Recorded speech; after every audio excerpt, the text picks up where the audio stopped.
mis mikrofonid, kuidas ja kui palju maksavad, sest tõesti ma tegelikult üllatusin, kui odavalt saab endale mikrofonid üldse osta, sest ma olin kindel, et tuleb mingi 500 või 1000 eurot kohe hakkama panna, et mingi mikrofon osta, aga tegelikult ei tule, et saab 20-30 euroga endale mikrofoni, mis on väga tore. Et mul on kahju, et ma kohe alguses ei süvenenud nendesse mikrofonide asjadesse, sest et mu esimesed videod on väga halva helikvaliteediga ja see teeb mind kurvaks ja ma peaks neid videosid kõiki uuesti tegema hakkama, et teil oleks lihtsalt parem vaadata. Mina pidin selle asja kõik inglise keeles välja otsima, sest et ma ei tea, mida need YouTuberid siin Eestis teevad, pläravad ainult oma võileiva söömistest ja muudest jamadest, värkidest, et midagi asjalikku, et kuidas nad selle video üles on salvestanud, et tegelikult ei räägi. Väga kahju, ma üritan seda auku nagu täita. Et tõesti, ka tulevastel YouTuberitel oleks natukene lihtsam ja nad näeksid, mis variante on siis kasutada. Oma videotele heli salvestamine, kas siis räägite peale või muud moodi, siis see on tihtipeale probleem ja see on ka olnud mulle probleem. Ja ma olen sellest ka teinud varem mõned videod ja rääkinud, kuidas ma olen üritanud aegade jooksul oma heli parandada, kui ma siin neid YouTube'i videosid teinud olen. Sest alguses mul ei olnud olemas ühtegi mikrofoni ja ma ostsin need alles hiljem juurde ja siis tõusid ka see heli kvaliteet, see, mida te kuulete, mida ma praegu räägin. Ja ma tahakski teile anda paari sõnaga ülevaate, et te saaksite aimu, mis variandid teil on, mida te peate ostma, et siis saada enam-vähem normaalne heli kvaliteet, millised võimalused teil on, sest nende võimalusi tegelikult on väga palju, et millise peale te lähete, see on ise küsimus. Kui te hakkate seda heli salvestama, siis te kindlasti mõtlete, et ma salvestan lihtsalt selle kas kaamera mikrofoniga või telefoni mikrofoniga, mis seal sees on, et mingit juhet järgi ei pane, mingit eraldi mikrofoni külge ei ühenda. Aga kui te nüüd näiteks võtate minu videot tagasi kuhugi alguse poole, esimese pool aastat umbes, siis ma ei kasutanud mikrofoni ja te kuulete tegelikult kindlasti seda heli kvaliteedi vahet, kui palju mu hääl kõlab nüüd paremini võrreldes sellega, kui ma ei kasutanud mikrofone. Ja kindlasti, kui te seda vahet ise kuulete, siis soovitan ka teile mingisuguse mikrofoni valida. Ja ma räägingi teile natukene põhjalikumalt, millised võimalused need on. Üldjuhul on teil võimalik minna kahte teed pidi. Esimene ja keerulisem tee on see, et te lähete eraldi salvestamise peale. Ehk siis heli ja pilt salvestatakse üksteisest sõltumatult. Eelis on see, et näiteks selle siis võite põhimõtteliselt pista selle salvestaja endale tasku või sisuliselt lugeda diktofoni või näiteks kui diktofonil on olemas mikrofoni sisend eraldi, siis ühendate sinna sellise mingi välise mikrofoni väikese ja saategi selle heli enda lähedalt ilusti peale salvestada. Ainuke probleem on see, et pärast peate siis heli ja pildi sünkroonima, kui te selle videot lõikate mingis programmis. Ja see on natuke keerukam, aga lõppkokkuvõttes annab teile paremad, laiemad seadistusvõimalused ja selle heliga rohkem mängimisruumi. Aga teine variant on lihtsam variant salvestada pilt ja heli siis kokku. Ehk see seade, millega te filmite, peab omama mikrofoni sisendit. Tavaliselt on see kas 3,5, 2,5 mingi selline mikrofoni sisend ja siis selle abil saate te väga lihtsalt automaatselt pildi ja heli sünkroonida, ilma et te peaksite kuidagi hakkama pärast seda lõikama kokku seal mikserdama, et see kõik see vaev jääb ära. Ja ka mina kasutan seda varianti ja räägingi teile nendest variantidest, kuidas siis pilt ja heli koos salvestada, kas siis telefoniga või kaameraga, millel on mikrofoni sisend. Ja kõik minu seadmed on ostetud selle eesmärgiga, et ühendada neid oma kaamerasse.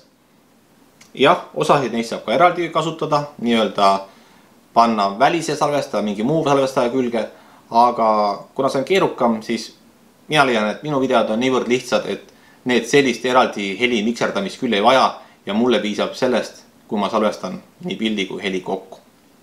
Aga nüüd vaatame mikrofone, mida te võiksite endale osta või mis oleks nagu variandid, milliste vahel valida. Kõige lihtsam mikrofon, mida üldse osta saab, on selline rindamikrofon, millel on juhe järgi. Seda juhet on tavaliselt seal 3–6 meetrit, et sõltub nüüd sellest tootjast ja konkreetselt firmast. minul on see odav mikrofon, maksab umbes seal 20 eurot jämedalt või oli 25. Ma ühes videos ütlesin, see maksis ainult 15, tegelikult ikka nii vähe ta ei olnud, ma pärast vaatasin, et umbes seal 20 eurot ta maksab. Minul on Boya, selline firma, Boya, mis iganes, kuidas seda hääldada siis, sellise firma mikrofon ja sobib nii telefonile kui videokaamerale. Siin on eraldi patarei käib sisse, et kui kaameraga on, siis annab lisavõimendust siin otse siit küljest kohe. Ja tõesti, paljud minu videod on sellega salvestatud ja heli on väga hea, puhas, mitte kordagi ei katke, mingisuguseid probleeme selle salvestamisega pole olnud. Nii et see on tegelikult kõige soodsam ja ma ütleks üks paremaid variante, kuidas salvestada heli. Miinuseks on see, et tal on järgi juhe, ehk siis te ei saa olla väga liikuv, minna väga kaugele, filmida näiteks kõndides, sest juhe siis te peate väga ettevaatlikult kõndima, et see kuhugi ei takerduks ja nii edasi, et need probleemid on sellise juhtmega variandi korral. Aga see ei olnud tegelikult minu esimene mikrofon, mis ma ostsin. Esimeseks ma tahtsin olla kaval, ostsin endale juhtmevaba mikrofonisüsteemi. Siis saatja, kus on mikrofon küljes ja vastuvõtja, mis käib siis kaamera või telefoni külge. Ja ka väga lihtne süsteem, maksab suurusjärgus 70 eurot. Olen ka sellega mitmed videod teinud. Aga miinused. Miinuseks sellise süsteemi puhul on see, et kuna ta on ikkagi odav juhtmevaba süsteem, siis ta ei ole väga kvaliteetne. Ja minu videotesse tekkisid näiteks salvestusaugud. Näiteks pool sekundit, sekund sellist vaikust nii-öelda täiesti ootamatutes kohtades. Ma arvan, et tegelikult see ei ole seadme viga, vaid pigem mingisugune segaja või mingi asi, et võib-olla mingi lained, mis mul siin veel ringi lendavad, et need võib-olla segasid tegelikult seda nende seadmete vahelist ühendust. Sest tõesti katkestused olid hetkelised ja täiesti suvalistel hetkedel ja seda ei olnud palju, aga häirisid mind. Ja seetõttu ma olen seda kasutanud suhteliselt vähe.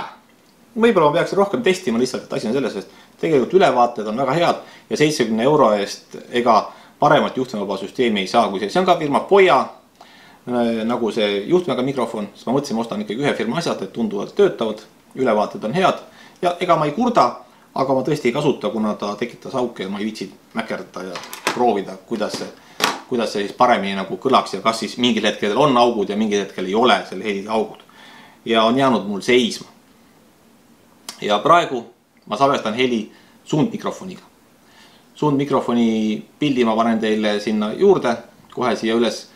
Ja selle helis on see, et te saate nii-öelda juhtmevabaduse.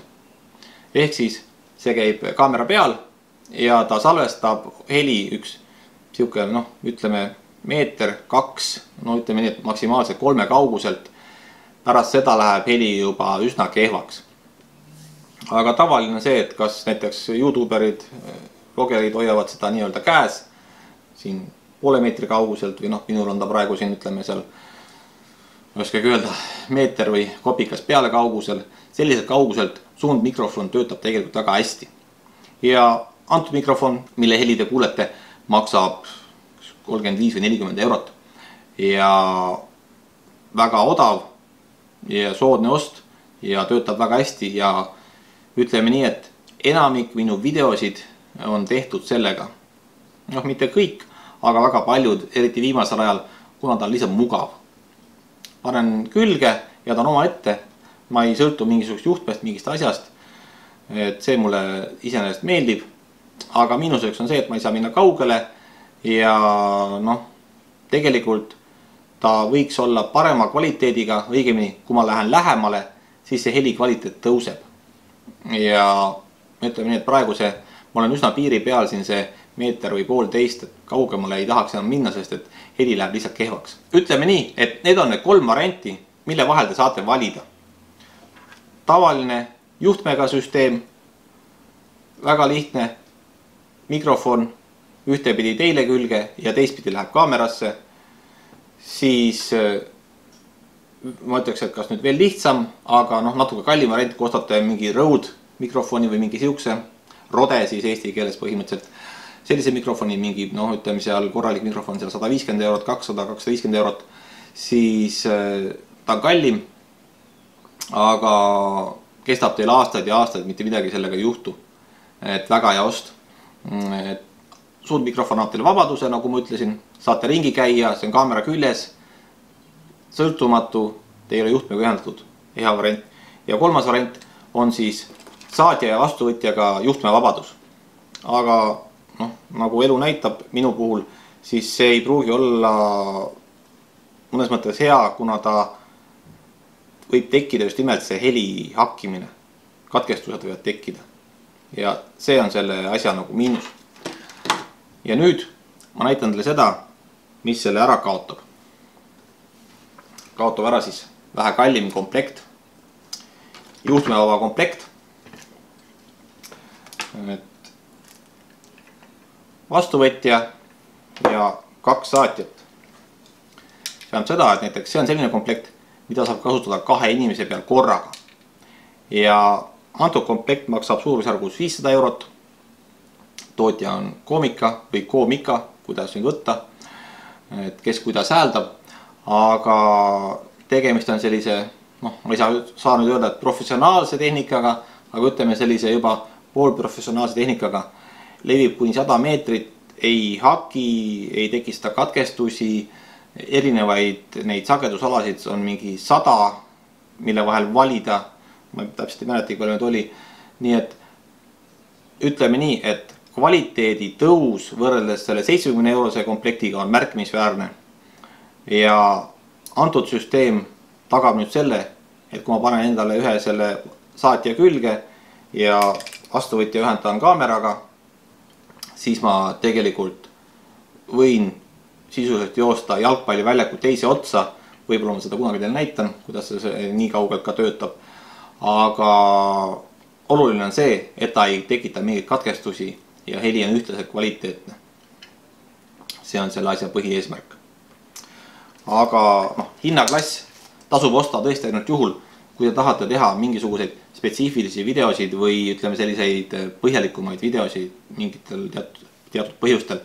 Sest enamasti suundmikrofon, millest praegu heli kuulete, või siis selline 20-30 eurone mikrofon juhtmega ajavad asja ära. Ei ole vaja osta juhtmevaba süsteemi. Ja ühtepidi ma hoiataks teid, et see odav juhtmevaba süsteem ei pruugi olla hea ost. Tõesti võivad tekkida nii-öelda sidehäired.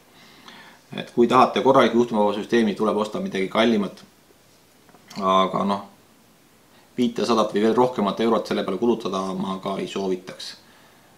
Aga just sellepärast, et teil peaks olema mingi spetsiifiline vajadus selle jaoks, nagu minul on. Nii palju siis sellisest mikrofonidest, millised võimalused teil on ja kuidas neid kasutada. Videoga sellest, mis siin karbis on eraldi saadaval. Ma panen ta üles. Kui kellelgi on huvi, siis ma näitan ka seda, mis need Koomika mikrofonid siin on, saatjad, vastuvõtjad. Aga ma arvan, et see huvitab tegelikult Eestis väheseid inimesi. Nii et see on selline kõrvaline teema, et kui kellelgi on huvi, siis pange alla väike kommentaar, et tahaks seda videot näha, sest ma ei tea, kas ma selle üldse üleski panen. Et sellised variandid siis mikrofonidest, mida te saate oma YouTube'i videote puhul kasutada. Loodan, et saite natukene abi või targemaks, kel oli sellist mikrofonide kohta infot vaja. Kui on küsimusi, jätke alla kommentaarid. Kui tahate teinekordki kohe mu videosid näha ja te pole veel tellinupp vajutunud, vajutage ka tellinuppu. Vajutage kellukese märki. Olge ikka mõnusad, peatse kohtumiseni, varsti uus video.